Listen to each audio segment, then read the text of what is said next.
Hi readers, I'm Jordan. And I'm Katie. And welcome to Not Another Heroine, the podcast where we break down the best and worst fictional heroines, those swashbuckling ladies who have to work a little harder than expected for their happy ending. Want to see what's next on our TBR list? Subscribe to us on YouTube or follow us on Instagram for a sneak peek at upcoming content or to help us pick our next book.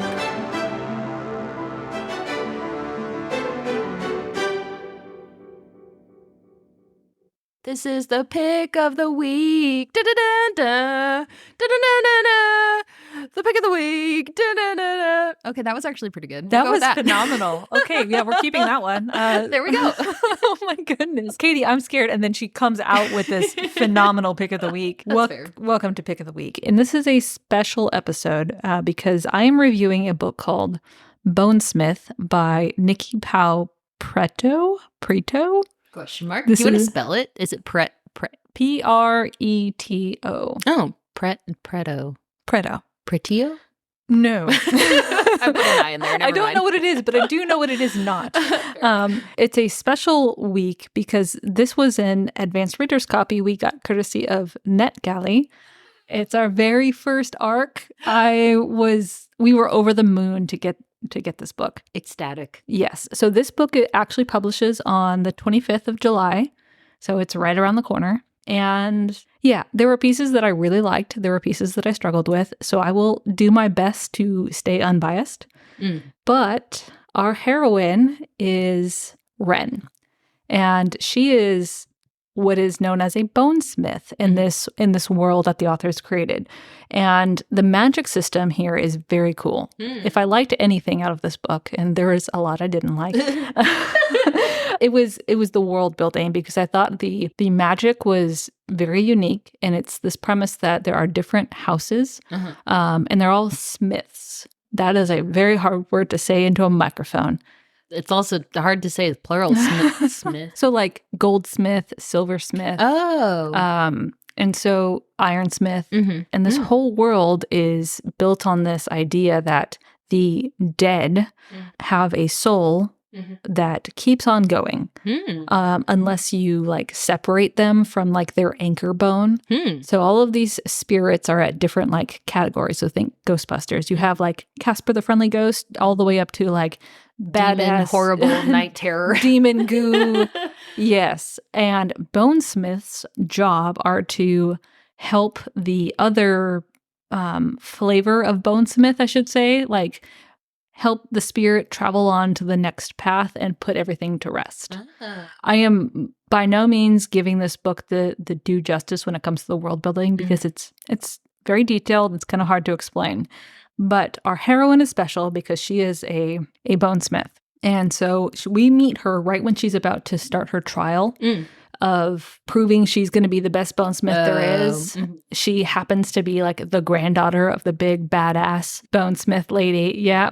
And she's young. I want to say she's 19. Oh. Maybe. That's cool. Yeah. Kind of falls in that like new adult category. Yeah, almost. And so when I say badass, it's kind of a little overdone. There's some like imagery that seems like it's pulled from a TV show. Like they all have these like white eyes and like, I don't know, they wear eye black. So like the outline of their eyes is all black. She wears eye black or like this black grease paint on her lips.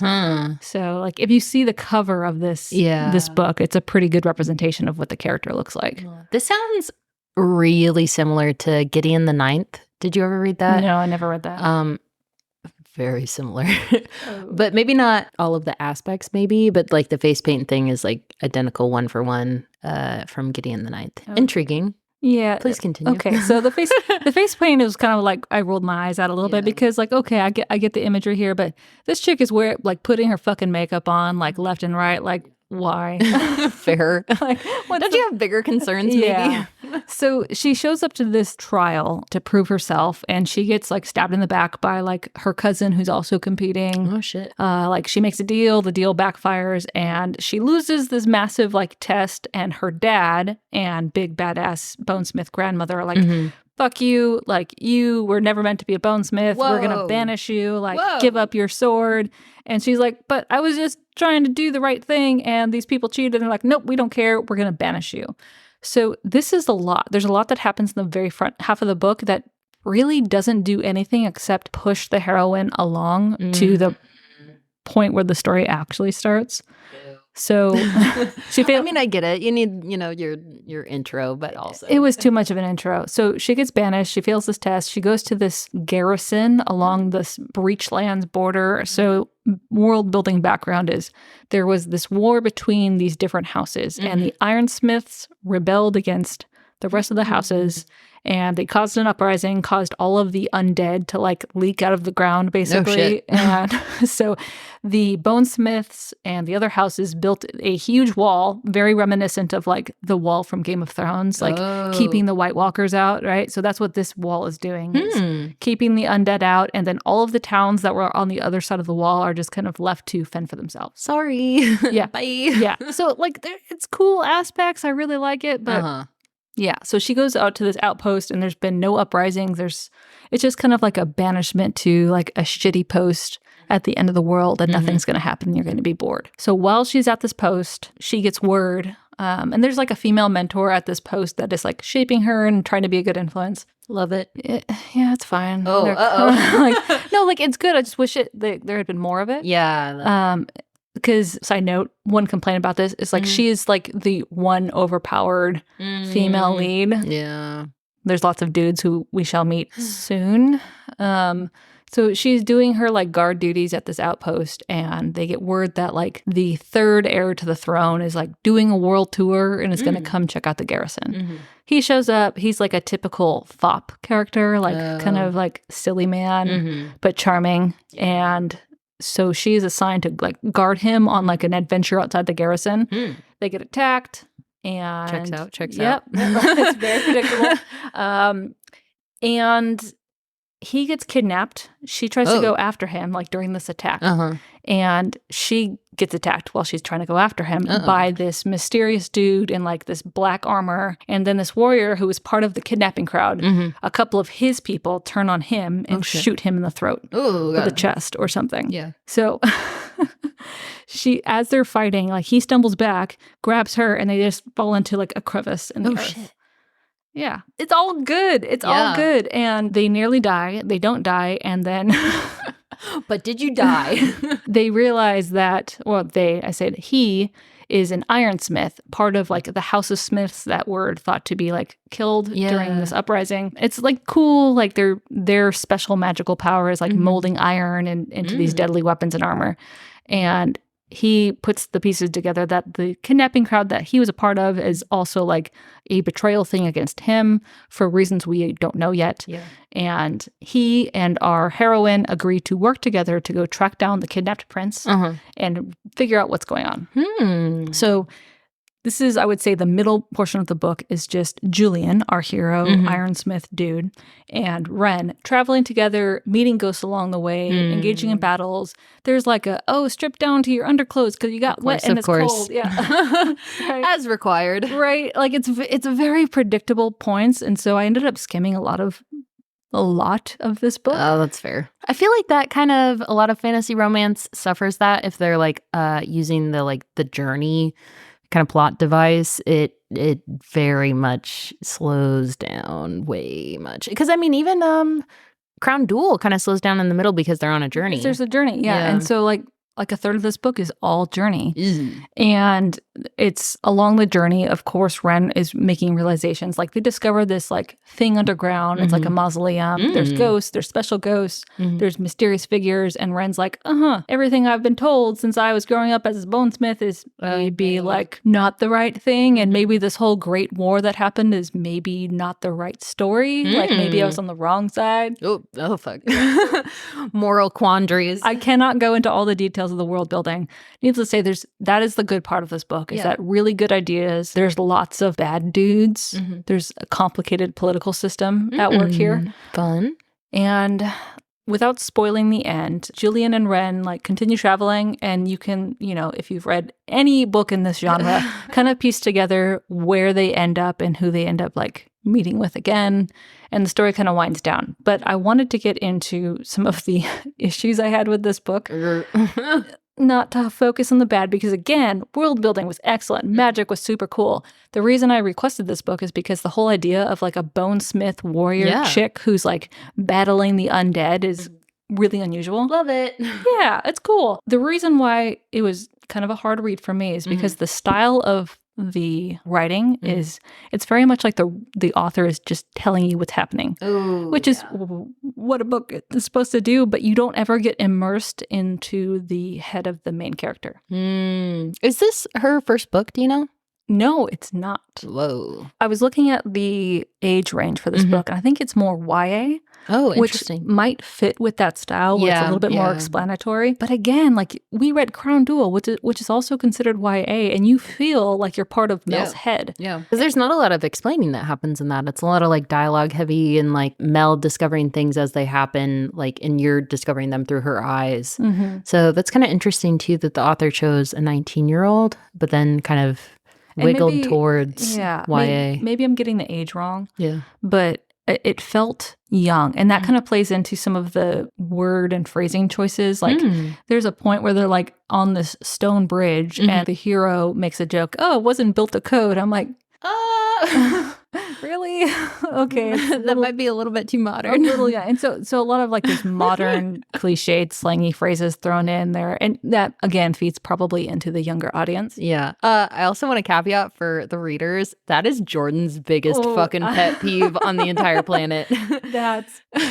Be historically accurate with your prose. Like it doesn't, like, you can have magical settings and like a modern, like you can have a modern magical setting, but be true to your setting. That's all I ask. Don't use stupid phrases like built to code. Or a Dewey Decimal System. Throwback to the elf tangent. The elf tangent. Oh, God. I don't want to say, I think the elf tangent might have been better.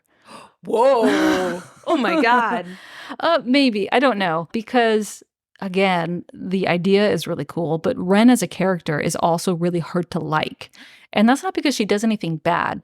She is kind of like this bravado. Yeah. Like she's very confident. She kind of swaggers a little bit. She's very confident in her, I don't want to say confident in her sexuality, but she is kind of the one who's making the moves on the hero because, there's a romance line too in here. The romance line is very forgettable. Like Julian, you don't give a shit about. Julian's the hero. Just because he's kind of just floating along because the author, again, is telling the story rather than letting you experience the story through the writing. I feel like the over bravado thing is a problem I had with Throne of Glass too. Yeah. No, it's funny that you say that because if I was my 3 books that were similar, Throne of Glass. Excellent segue. It's Sarah J. Maas's Throne of Glass. Yeah. Interesting. Yeah. Because I feel like the bravado in that is good. It's sometimes over the top and it kind of is a crutch almost to doing actual development and having the hero struggle with things. And it just kind of gets tired to read after a while. Because nobody likes those kind of people in real life. You know what I mean? But there's a way to draw the reader into those kind of characters. Yeah. And she does, like in Throne of Glass, she does that with the first couple books. Yeah. I remember being like, I don't like this character, but I want to keep reading. And that's what this book, Bonesmith, is missing, is that the writing doesn't draw you in. So like you have the same kind of character who I like to see. I like to see a very overconfident female character because that's not done a lot. Yeah. It's just, you got to do it well. Yeah. Yeah. Yeah. The other... Oh, yeah. What are the other books that you would say besides Throne of Glass? Graceling, because of the world building and the different magical types in there, as well as like the type of heroine that you're reading. Yeah. Also, maybe a hint of the same kind of style where they're telling you what's happening rather than like experiencing it. That's fair. And looking for some more notes. I would say, honestly, Gideon the Ninth. Like, I have obviously not read the arc yet because the fact that you can say like spot on a specific book based on just the description I gave you. It was immediately, yeah. So I guess if you're looking for the same vibe, like the kind of spooky, ghosty, bones and stuff, I would say Gideon the Ninth. But it's nice. That book is almost more sci-fi than fantasy. It kind of like flirts the line, and it's has, I would say, LGBTQ, let me get all of those letters, representation in Gideon the Ninth. Oh, cool. So if you're someone that like prefers that to just regular heteronormative relationships, I would read that maybe after or instead. It was super cute. I think I've talked about it on the pod. But, yeah, it does sound familiar. Yeah.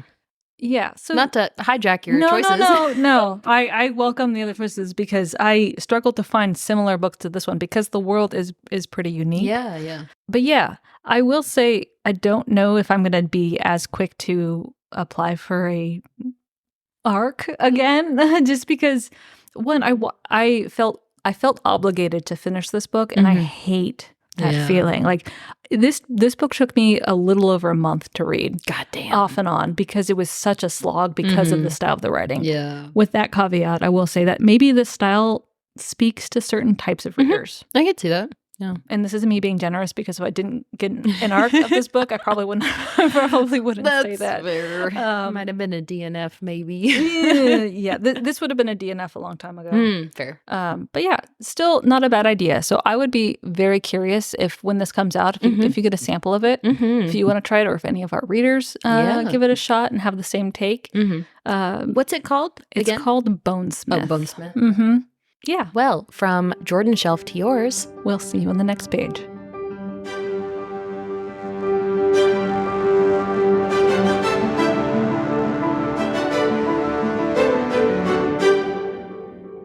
Hi, readers. If you'd like to help us pick our next book, send us a message on Instagram.